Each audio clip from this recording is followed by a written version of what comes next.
সিরাত ইবনে হিশামের মধ্যে আসছে মক্কাতুল মুকাররমা যখন বিজয় হয়ে যায়, আল্লাহর হাবিব সাল্লাল্লাহু আলাইহি ওয়াসাল্লামের কদম মোবারকে এসে মুসলমান হতে লাগলো।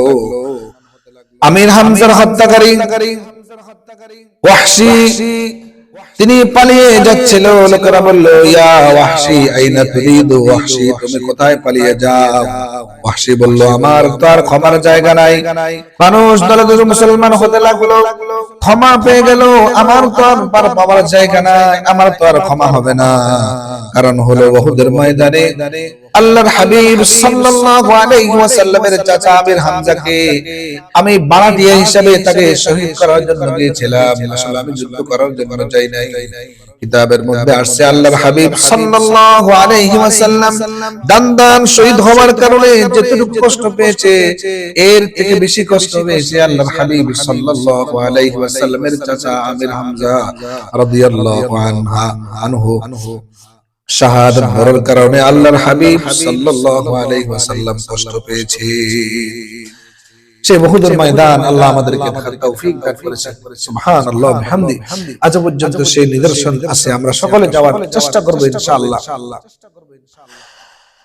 কিতাবের মধ্যে আছে মক্কা বিজয়ের পর ওয়াহশী পালিয়ে যাচ্ছিল।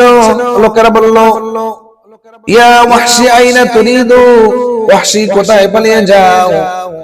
তোমার মতো হাজার অপরাধীকে মুহূর্তের মধ্যে যিনি ক্ষমা করে দিতে পারে মুহাম্মদুর রাসূলুল্লাহ সাল্লাল্লাহু আলাইহি ওয়াসাল্লামের কদম মোবারকে যাও, আল্লাহর হাবিব তোমাকে ক্ষমা করে দিবে। সুবহানাল্লাহ। ওয়াহশী আল্লাহর হাবিব সাল্লাল্লাহু আলাইহি ওয়াসাল্লামের কাছে গেল, আসসালাতু ওয়াসসালামু আলাইকা ইয়া রাসূলুল্লাহ। আল্লাহর হাবিবকে সালাম দিল। আল্লাহর হাবিব বলল, কে? ওয়াহশী বলল, ইয়া রাসূলুল্লাহ, ইয়া হাবিবাল্লাহ, আমি ওয়াহশী। কোন ওয়াহশী? আপনার চাচার হত্যাকারী আমির হামজার হত্যাকারী ওয়াহশী। আল্লাহর হাবিব বললেন, ওয়াহশী কেন এসেছো? ওয়াহশী বলল, ক্ষমার জন্য এসেছি। আল্লাহর হাবিব বলল, ওয়াহশী রে, আমি কোনদিন চাইনি তুমি আমার দরবারে আসো, আমার কাছে আসো, ক্ষমা চাও। এসে যখন পেলেছো, আল্লাহ তাআলা ইসলামের দরজা তোমার জন্য উন্মুক্ত করে দিয়েছে, যাও ক্ষমা করে দিলাম। ওই সময় ওয়াহশী একটা চান্স নিয়েছে। তিনি বলল, ইয়া রাসূলুল্লাহ, ইয়া হাবিবাল্লাহ, আমি ততক্ষণ পর্যন্ত ইসলাম গ্রহণ করব না হাত্তা আসমা কালাম আল্লাহ, যতক্ষণ পর্যন্ত আপনার পবিত্র জবানে আমার সম্পর্কে কথা না আসে যে আল্লাহ তাআলা নিঃশর্তে আমাকে ক্ষমা করে দিয়েছেন। আল্লাহ তাআলা আয়াত নাযিল করে দিয়েছেন, ওয়াল্লাযীনা লা ইয়াদউনা মা'আল্লাহি ইলাহান আখার ওয়া লা ইয়াকতুলুনান নাফসাল্লাতী হারামাল্লাহ। লা ইয়াদউনা মা'আল্লাহ, যারা আল্লাহর সাথে কোনো সমকক্ষ না করে, শিরক না করে, কুফর না করে, আল্লাহ তাআলা তাদেরকে ক্ষমা করে দিবে।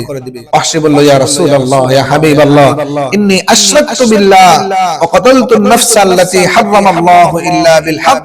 ইয়া রাসূলুল্লাহ, ইয়া হাবিবাল্লাহ, আমি তো শিরক করেছি, অপরাধ করেছি, এমন কোন জিনা, পাপাচার, অত্যাচার নাই যেগুলো আমি করিনি। ইয়া রাসূলুল্লাহ, আমাকে আল্লাহ ক্ষমা করবে। আল্লাহ তাআলা আয়াত নাযিল করে দিয়েছেন, ইল্লা মান তাবা ওয়া আমানা ওয়া আমিলা আমালান সালিহান ফাউলাইকা ইউবাদদিলুল্লাহু সাইয়্যাতিহিম হাসানাত। আল্লাহ তাআলা আয়াত নাযিল করে দিয়েছেন, ইল্লা মান তাবা, যারা তওবা করলো, আমল সালেহ করলো, আল্লাহ তাআলা তাদেরকে maaf করে দিবেন। তাদের গুনাহগুলো আল্লাহ তাআলা হাসানা দ্বারা আল্লাহ তাআলা পরিবর্তন করে দিবেন। ওয়াহশী বলল, ইয়া রাসূলুল্লাহ, আমার তো কোনো নেক আমল নাই, আমি তো কোনো আমলই করি নাই, আমাকে আল্লাহ কি ক্ষমা করবে?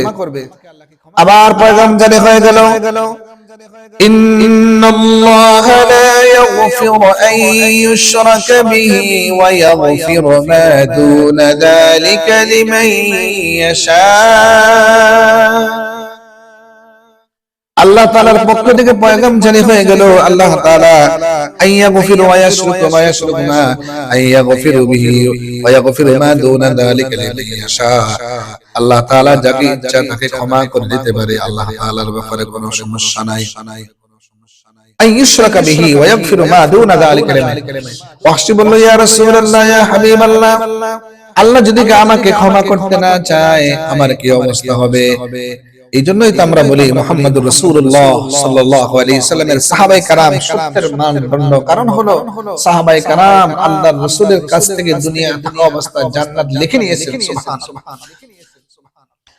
আল্লাহ তাআলার পক্ষ থেকে ওয়াইগাম জারি হয়ে গেল, ইয়া রাসূলুল্লাহ ইয়া হাবিবাল্লাহ, আপনার উম্মতদেরকে জানাই দেন, কুল ইয়া ইবাদিয়াল্লাযীনা আসরাফু আলা আনফুসিহিম লা তাকনাতু মির রাহমাতিল্লাহ। সুবহানাল্লাহ ওয়া বিহামদিহি। সেই ওয়াহশী হয়ে গেল হযরত ওয়াহশী, রাসূল করিম সাল্লাল্লাহু আলাইহি ওয়াসাল্লামের কদম মোবারকে আসার কারণে আল্লাহ তাআলা তার সমস্ত গুনাহ ক্ষমা করে দিয়েছেন। প্রিয় ভাইরা,